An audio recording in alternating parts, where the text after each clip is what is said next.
a new video of एग्रीलॉजी। तो आपने नाम सुन ही रखा होगा the fundamental of agriculture by Arun Katyan. इस बुक को आपने देख ही रखा होगा। तो क्या है, इस बुक का एक्सप्लेनेशन करने वाला हूँ मैं। पुरानी वीडियो आपने नहीं देखी रखी होगी तो देख लो आप। मैं सेकंड चैप्टर के 2 टॉपिक थे उसमें, तो वो कह रहे हैं क्रॉप पैटर्न के जो चैप्टर है हमारा, उसमें से 2 टॉपिक उठा के उसको एक्सप्लेन किया था। अब इसको एक्सप्लेन करने की जरूरत क्यों पड़ी, क्या इंपॉर्टेंस रखती है बुक, शायद आपको पता हो ना पता हो, मुझे नहीं पता, लेकिन मैं आपको बता दे रहा हूँ कि इसकी ज़रूरत इसलिए है क्योंकि जो आप जेआरएफ एग्जाम की तैयारी कर रहे हैं, या फिर आप सीयूईटी की तैयारी कर रहे हैं, या आप बैंक आईपीएस एएफओ की तैयारी कर रहे हैं, या फिर किसी भी स्टेट यूनिवर्सिटी के एंट्रेंस एग्जाम की तैयारी कर रहे हैं, एमएससी एग्रीकल्चर या किसी और अन्य कम्पिटिटिव एग्जाम के लिए, तो उसके लिए ये बुक सबसे बेस्ट रहती है। क्योंकि इसमें जनरल एग्रीकल्चर से जो आने वाले क्वेश्चन होते हैं, मतलब कि जो आपने बीएससी में जो पूरी में कंप्लीट पढ़ा, उससे आने वाले जो क्वेश्चन होते हैं वो इस बुक में कंप्लीट दे रखे हैं। साथ ही साथ कॉन्सेप्ट भी दे रखे हैं इसमें। ये नहीं है कि डिटेल कॉन्सेप्ट दे रखे हैं, बट ये है कि आपका रिवीजन टाइप में हो जाएगा। तो मैं उसकी एक्सप्लेनेशन कर दूंगा आपको, जिससे कि आपको कॉन्सेप्ट भी याद आ जाए और अच्छी तरह से आपकी समझ में आ जाए। बस तो इस आपने सुन रखा होगा कि जेआरएफ में 20 क्वेश्चन होते हैं, जनरल एग्रीकल्चर से आते हैं, बाकी आपके सब्जेक्ट जिस हिसाब से सब्जेक्ट से आपने फॉर्म फिल किया होता है उसके सब्जेक्ट होते हैं बाकी के 120 क्वेश्चन आते हैं जेआरएफ में। वहीं सीयूईटी की बात करिए तो सीयूईटी का आपने न्यू पैटर्न सुन ही लिया होगा, या नहीं पढ़ा तो मैं बता दे रहा हूँ आपको। सीयूईटी का न्यू पैटर्न आ गया जिसमें 75 क्वेश्चन आया करेंगे। तो क्रॉपिंग सिस्टम एंड पैटर्न, इस चैप्टर में से मैंने क्या शिफ्टिंग कल्टीवेशन पढ़ा दिया था, क्रॉप रोटेशन पढ़ा दिया था। इसके बाद नेक्स्ट एक्सप्लेनेशन करने वाला है sustainable agriculture and eco farming. इसको एक्सप्लेनेशन करते हैं। तो the concept of sustainable agriculture has come up because yield from modern farming technique reaching a plateau. मतलब कि क्या है, जो कॉन्सेप्ट जो था सस्टेनेबल एग्रीकल्चर का, उसकी आवश्यकता इसलिए पड़ी क्योंकि जो प्रोडक्शन था हमारा कॉमर्शियल फार्मिंग का, जो हम करते हैं नॉर्मली इस टाइम मॉडर्न फार्मिंग करते हैं, तो उसका जो पीक पर पहुंच गई थी, उसके बाद हम यील्ड को बढ़ा नहीं सकते थे और ज़्यादा इंक्रीज नहीं कर सकते थे। हम उसमें कितना ही फर्टिलाइजर डालें या कितनी भी हम लेबर लगाएं, कितनी मेहनत करें, कितनी बार जुताई करें उसकी खेत की, लेकिन वो हमारा प्रोडक्शन नहीं बढ़ने वाला, क्योंकि एक हाई जो इसकी यील्ड थी एक हाई पीक पर पहुंच गई थी। उसके बाद उसका प्रोडक्शन बढ़ाना पॉसिबल नहीं था। और साथ के साथ environmental problems due to the excessive use of chemical and fertilizer and pesticides residue in food chain. इसका मतलब ये है जो हमारे वातावरण में पड़ने वाले कुप्रभाव, मतलब कि जो उससे पड़ने वाली प्रॉब्लम है एनवायरमेंटल की, वो भी काफ़ी ज़्यादा बढ़ गई है। जैसे कि हमारे केमिकल होते हैं पानी के रिसोर्सेज में मिलकर पानी को जहरीला कर देते हैं। साथ ही साथ कुछ प्रजाति की जो हमारी चिड़िया हैं वो भी लुप्त हो रही हैं। तो इस टाइप से कई सारी प्रॉब्लम है हमारी पर्यावरण से संबंधित।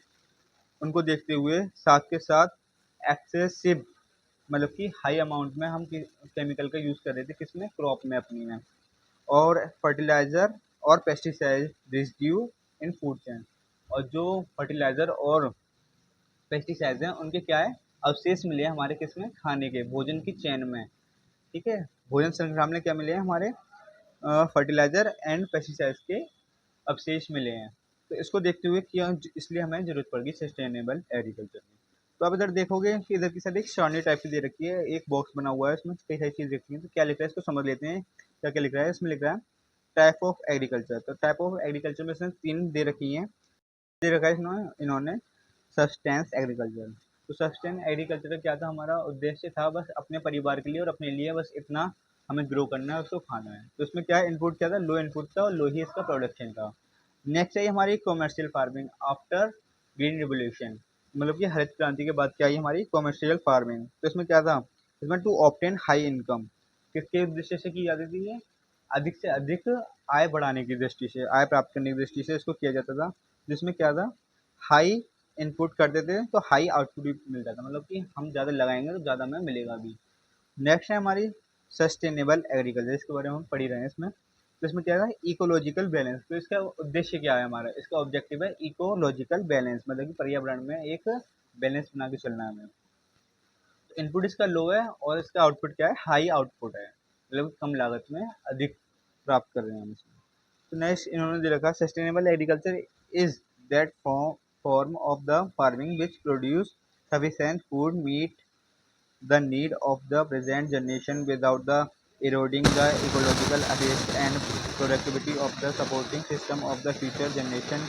तो ये कह रहे हैं इसमें जो सस्टेनेबल एग्रीकल्चर है इसकी क्या है, एक फॉर्म है फार्मिंग की, जिसमें हम क्या करते हैं अपने लिए एक सफिशिएंट फूड प्राप्त कर लेते हैं और आगे की जो नेचुरल रिसोर्सेज हैं उनको आगे की जनरेशन के लिए पास ऑन करने के लिए ज़्यादा उनको यूज़ नहीं करते हैं, उनको बचाते हैं ज़्यादा से ज़्यादा।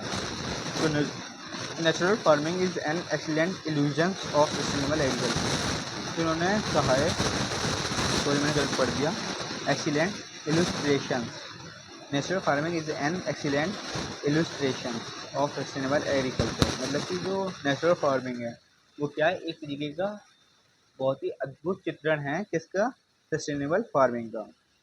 नेक्स्ट इसमें उन्होंने कहा है it is also know as ecological farming, eco farming और ऑर्गेनिक फार्मिंग। और नेक्स्ट उन्होंने कहा है it is also know as ecological farming, eco farming और एन ऑर्गेनिक फार्मिंग और परमाकल्चर। परमाकल्चर इन्होंने कहा है, परमाकल्चर मतलब कि आप कभी भी ये वर्ड यूज़ हो परमाकल्चर तो आप इसका समझ जाना इस चीज़ को, परमाकल्चर मतलब कि आपका सस्टेनेबल एग्रीकल्चर या organic farming. It is called eco-farming because ecological balance is given importance, and organic farming because organic matter is main source of the nutrition management। हाँ, तो इसको इकोलॉजिकल फार्मिंग इसलिए बोला गया है इन लोगों ने क्योंकि क्या हो रहा है, पर्यावरण का बैलेंस किया जा रहा है इसमें, पर्यावरण का पारिस्थितिक तंत्र का बैलेंस हमारे चल रहे हैं। साथ के साथ इसको ऑर्गेनिक फार्मिंग इसलिए किया जाए क्योंकि इसमें जो ऑर्गेनिक मैटर होता है वो मेन सोर्स होता है न्यूट्रिशन का प्लांट के लिए। It is a system of cultivation with use of manure, crop rotation and minimal tillage. तो ये क्या है, it is a system, system है ये एक तरीके का किसका, cultivation with use of manures, crop rotations and minimal tillage. तो इन सबको मिलाकर संयुक्त रूप से क्या बन गया हमारा, इन सब का एक सिस्टम बन गया। Sustainable agriculture also involve agro forestry and multi level cultivation and integrated animal husbandry. तो क्या है, सस्टेनेबल एग्रीकल्चर के अंदर ये सारी चीज़ें ऐड हो जाती है।